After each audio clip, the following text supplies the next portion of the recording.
Amrit noni pain oil, ನೋವಿಗೆ ವಿರಾಮ, ದೇಹಕ್ಕೆ ಆರಾಮ. ಕರ್ನಾಟಕದ ಇತಿಹಾಸದಲ್ಲೇ 187 ಕೋಟಿ ದಲಿತರ ಹಣವನ್ನು ಲೂಟಿ ಮಾಡಿರೋದು ಕರ್ನಾಟಕದ 75 ವರ್ಷದ ಇತಿಹಾಸದಲ್ಲಿ ಯಾವುದೇ ಸರ್ಕಾರ ಮಾಡಿರಲಿಲ್ಲ. ಅಂಥ ಒಂದು ಭ್ರಷ್ಟಾಚಾರದ ಬ್ರಹ್ಮಾಂಡವನ್ನು ಕಾಂಗ್ರೆಸ್ ಪಾರ್ಟಿ ಮಾಡಿದೆ. ಕಾಂಗ್ರೆಸ್ ಪಾರ್ಟಿ ಹೇಳ್ತಾ ಇತ್ತು, ನಾವು ದಲಿತರ ಚಾಂಪಿಯನ್ಸ್ ಅಂತ, ನಾವು ದಲಿತರ ಪರವಾಗಿದ್ದೀರಿ ಅಂತ. ಇವತ್ತು ದಲಿತರ ಓಟನ್ನು ತೆಗೆದುಕೊಂಡು ಅಧಿಕಾರಕ್ಕೆ ಬಂದು ದಲಿತರ ಹಣವನ್ನು ಲೂಟಿ ಮಾಡದಂಥ ಯಾವುದಾದ್ರೂ ಪಕ್ಷ ಕರ್ನಾಟಕದಲ್ಲಿದ್ದರೆ ಅದು ಕಾಂಗ್ರೆಸ್ ಪಾರ್ಟಿ. ನಾಚಿಕೆ ಆಗಬೇಕು ಕಾಂಗ್ರೆಸ್ ಅವ್ರಿಗೆ. ನಾವು ದಲಿತರ ಚಾಂಪಿಯನ್ ಅಂತ ಹೇಳ್ತೀರಿ. ಇವತ್ತು ಆತ್ಮಹತ್ಯೆ ಮಾಡ್ಕೊಂಡಿರೋಂಥ ಯಾವ ಅಧಿಕಾರಿ ಇದ್ದಾನೆ, ನಿಷ್ಠಾವಂತ ಅಧಿಕಾರಿ, ಅವನು ಕೂಡ ದಲಿತ.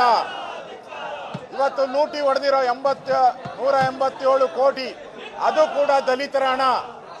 ಒಂದು ಕಡೆ ದಲಿತರು ಓಟ್ ಬೇಕು, ಇನ್ನೊಂದು ಕಡೆ ದಲಿತರ ನೋಟ್ ಬೇಕು, ಇನ್ನೊಂದು ಕಡೆ ದಲಿತರ ಸಾವು ಬೇಕು. ಇದು ಕಾಂಗ್ರೆಸ್ಸಿನ ನೀತಿ. ಇವತ್ತು ಇದನ್ನು ಪ್ರತಿಭಟಿಸಿ ನಾನು, ನಮ್ಮ ರಾಜ್ಯದ ಅಧ್ಯಕ್ಷರಾದಂಥ ವಿಜಯೇಂದ್ರ ಅವರು, ನಮ್ಮ ಉಪನಾಯಕರಾದಂಥ ಬೆಲ್ಲದ್ದವರು, ರೆಡ್ಡಿಯವರು, ನಮ್ಮ ಮುನ್ರಾಜು, ನಮ್ಮ ರವಿ, ಎಲ್ಲರೂ ಕೂಡ ಈ ಸರ್ಕಾರ ನೈತಿಕವಾಗಿ ಸತ್ತೋಗಿದೆ. ಈ ಸರ್ಕಾರ ಅಧಿಕಾರದಲ್ಲಿರುವಂಥ ಯೋಗ್ಯತೆಯನ್ನು ಕಳ್ಕೊಂಡಿದ್ದಾರೆ. ಮಾನ ಮರ್ಯಾದೆ ಇದ್ದರೆ ಮುಖ್ಯಮಂತ್ರಿ ರಾಜೀನಾಮೆ ಕೊಡಬೇಕಾಯಿತು. ಇವತ್ತು ಯಾವ ಮುಖ ಇಟ್ಕೊಂಡು ವಿಧಾನಸೌಧಕ್ಕೆ ಬರ್ತಾ ಇದ್ದಾರೆ ನನಗಂತೂ ಅರ್ಥ ಆಗ್ತಾ ಇಲ್ಲ. ಇದನ್ನು ವಿಧಾನಸಭೆ ಒಳಗಡೆ ಇವತ್ತು ನಿಲುವಳಿ ಸೂಚನೆಯನ್ನು ಮೊನ್ನೆ ಮಾಡಿದಿರಿ. ಯಾವುದೇ ಕಾರಣಕ್ಕೂ ಈ ದಲಿತರ ಹಣವನ್ನು ನುಂಗಿದಂಥ ಈ ಕಾಂಗ್ರೆಸ್ ಸರ್ಕಾರ ಅಧಿಕಾರದಲ್ಲಿ ಇರಬಾರ್ದು. ಅಲ್ಲಿವರೆಗೂ ನಮ್ಮ ಹೋರಾಟವನ್ನು ನಾವು ಮಾಡ್ತೀರಿ. ಸಿಬಿಐಗೆ ಕೊಡಬೇಕು, ಮುಖ್ಯಮಂತ್ರಿ ರಾಜೀನಾಮೆ ಕೊಡಬೇಕು. ಇದರ ಹೋರಾಟವನ್ನು ನಾವು ವಿಧಾನಸಭೆ ಒಳಗಡೆನೂ ನಾವು ಮಾಡೋರಿದ್ದೀರಿ. ಅದೇ ರೀತಿ ಮೂಢ ಹಗರಣನೂ ಕೂಡ ದೊಡ್ಡ ಹಗರಣ.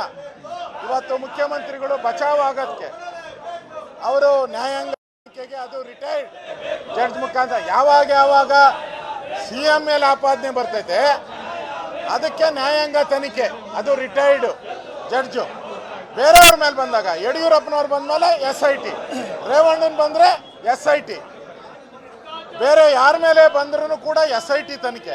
ಇವ್ರ ಮೇಲೆ ಬಂದರೆ ಮಾತ್ರ ನ್ಯಾಯಾಂಗ. ಅಂದರೆ ಹಿಂದೆ ಕೆಂಪಣ್ಣ ಆಯೋಗ ಮಾಡಿ ಮುಚ್ಚಾಕಿದ್ರಲ್ಲ, ಹಂಗೆ ಮುಚ್ಚಾಕಕ್ಕೆ ನಾವು ಯಾವುದೇ ಕಾರಣಕ್ಕೂ ಈ ಬೋಗಸ್ ತನಿಖೆಗೆ ನಾವು ಒಪ್ಪಿಗೆ ಕೊಡಲ್ಲ. ಎಲ್ಲ ಹೆಂಗೆ SITಯನ್ನು ಮಾಡಿದ್ದಾರೆ, ಇದಕ್ಕೆ CBI ತನಿಖೆ ಆಗಬೇಕು. ಯಾಕಂದರೆ 3-4 ಸಾವಿರ ಕೋಟಿ ಹಣವನ್ನು ಲೂಟಿ ಮಾಡಿದ್ದಾರೆ. ಸಾವಿರಾರು ಸೈಟ್ಗಳನ್ನು ಲೂಟಿ ಮಾಡಿದ್ದಾರೆ. ಸುಮಾರು 86,000 ಜನ ಸೈಟ್ಗೋಸ್ಕರ ಕಾಯ್ತಾ ಇದ್ದಾರೆ. ಆ ಸೈಟ್ಗೋಸ್ಕರ ಕಾಯ್ತಾ ಇದ್ರು ಕೂಡ ಇವತ್ತು ಲೂಟಿ ಮಾಡಿದ್ದಾರೆ ಇವರು. ಈ ಲೂಟಿ ಕಾಂಗ್ರೆಸ್ ಅಧಿಕಾರದಲ್ಲಿರುವಂಥ ನೈತಿಕತೆಯನ್ನು ಕಳ್ಕೊಂಡಿದೆ.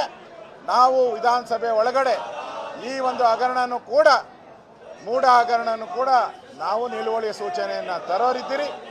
ಅದೇ ರೀತಿ ಕಾವೇರಿ ವಿಚಾರ ಇರ್ಬೋದು, ಡೆಂಗ್ಯೂ ಬಂದು ಸಾಯ್ತಾ ಇದ್ದಾರೆ ಸಾವಿರಾರು ಜನ, ಆ ವಿಚಾರವನ್ನು ಇರ್ಬೋದು, ಮತ್ತು ರೇಷನ್ ಕಾರ್ಡ್ಗಳನ್ನು ರದ್ದು ಮಾಡ್ತಾ ಇದ್ದಾರೆ, ಆ ವಿಚಾರ ಇರ್ಬೋದು. ಎಲ್ಲ ವಿಚಾರವನ್ನು ಸದನದಲ್ಲಿ ಪ್ರಸ್ತಾವನೆ ಮಾಡ್ತೀರಿ, ಹೋರಾಟವನ್ನು ಮಾಡ್ತೀರಿ.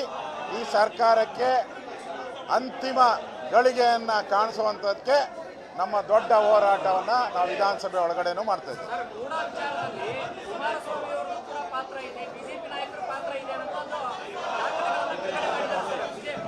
ಅದಕ್ಕೆ ನಾವು ಹೇಳ್ತಾ ಇರೋದು CBI ತನಿಖೆ ಕೊಡಿ. ನೋಡ್ರಿ, ಯಾರ್ಯಾರು ನಾವು ಸಲಹಿದ ಕೈಗಳು ನಮ್ಮ ನೋವಿಗೆ ಸ್ಪಂದಿಸಿದಾಗ ಆಗುವ ಸಂತೋಷ. ಅಮೃತ್ ನೋನಿ ಪೇನ್ ಆಯಿಲ್, ನೋವಿಗೆ ವಿರಾಮ, ದೇಹಕ್ಕೆ ಆರಾಮ. ಅನುಕ್ಷಣದ ಸುದ್ದಿಗಳಿಗಾಗಿ ವಿಸ್ತಾರ ನ್ಯೂಸ್ ಯೂಟ್ಯೂಬ್ ಚಾನೆಲ್ ಸಬ್ಸ್ಕ್ರೈಬ್ ಮಾಡಿ. ಹೊಸ ಸುದ್ದಿಗಳ ನೋಟಿಫಿಕೇಶನ್ಗಾಗಿ ಬೆಲ್ ಐಕಾನ್ ಕ್ಲಿಕ್ ಮಾಡಿ. ಲೇಟೆಸ್ಟ್ ಅಪ್ಡೇಟ್ಸ್ಗಾಗಿ www.vistaranews.com ವೆಬ್ಸೈಟ್ಗೆ ವಿಸಿಟ್ ಮಾಡಿ. ಅಂಗೈಯಲ್ಲೇ ಜಗತ್ತಿನ ಸುದ್ದಿ ತಿಳಿಯಲು ವಿಸ್ತಾರ ನ್ಯೂಸ್ ಕನ್ನಡ ಆಪ್ ಡೌನ್ಲೋಡ್ ಮಾಡಿ.